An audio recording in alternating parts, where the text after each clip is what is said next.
If you notice that this video sounds very similar to the previous upload, you'd be right. I originally wanted to record this video that I'm about to make right now, but as I started talking, we started just veer off and it became something of itself. So we're gonna get back on topic with a completely separate video, right?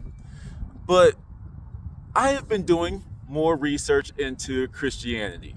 I've started reading the Bible because my biggest critique of a lot of Christians is that most of them don't seem to have read this book. And as I'm reading the book, I'm validated in that observation. I'm just in Genesis right now, and I'm reading this. I'm like, yo, why has no one questioned that? No one finds that to be weird. No one's because oftentimes when you ask questions, a lot of people get bothered because it's not the same interpretation. Amongst Christians especially, and a lot of religious people, you just copy and paste whatever religion suits you. When you ask these questions, people look at you like you're the problem, when I'm just saying that doesn't make sense. How did Noah get all those animals on a boat?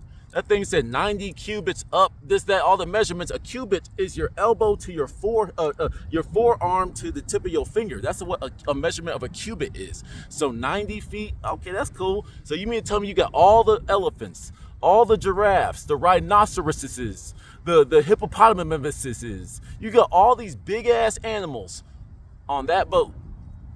To me, it seems a little bit more symbolic, but this isn't that type of video. Nevertheless, when you propose different viewpoints of these religious texts, whether it's Christian, Judaism, Islam, Muslim, whatever, the devout, the traditionalists of every religion will look at you, no, you're being misguided, you're being misled. I'm not being misguided and misled, I'm thinking for myself. A lot of Christians haven't elevated past Sunday school when they were children, And this is why, I'm going back and reading this stuff now. I've heard a lot of different inputs, and I'm reading this book. And I'm like, whoa. For example, God. I feel like if we ask the question, can God make a mistake? You go, oh no, God is perfect. God is this and that.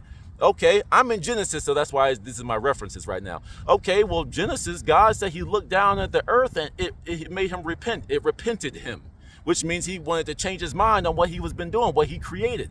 God made a mistake? The all-knowing, omnipotent made a mistake? That doesn't sound right, does it?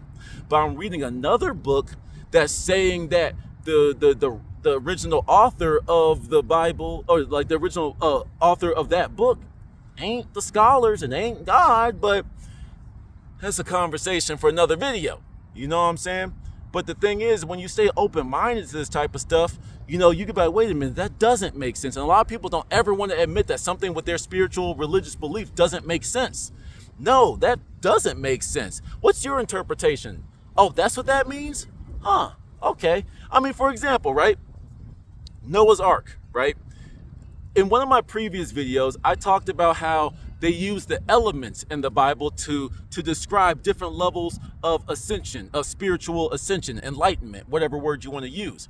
It's earth, water, air, fire, right?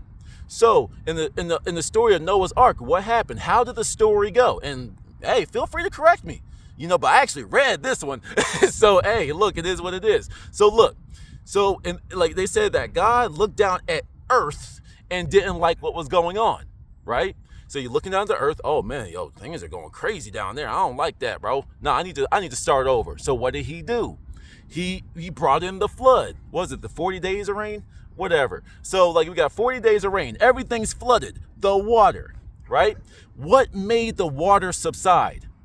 A wind came, right? And when the great winds came, the waters began to subside. And then after that, when everything dried up and they were able to exit the ark, what did He do? He built an altar, a flame, a fire. You see what I'm saying? It's all there. But you will never put that together if you're you're very closed-minded. I'm not saying that's 100% correct. I'm not even saying that's the correct interpretation. I'm just saying it makes sense.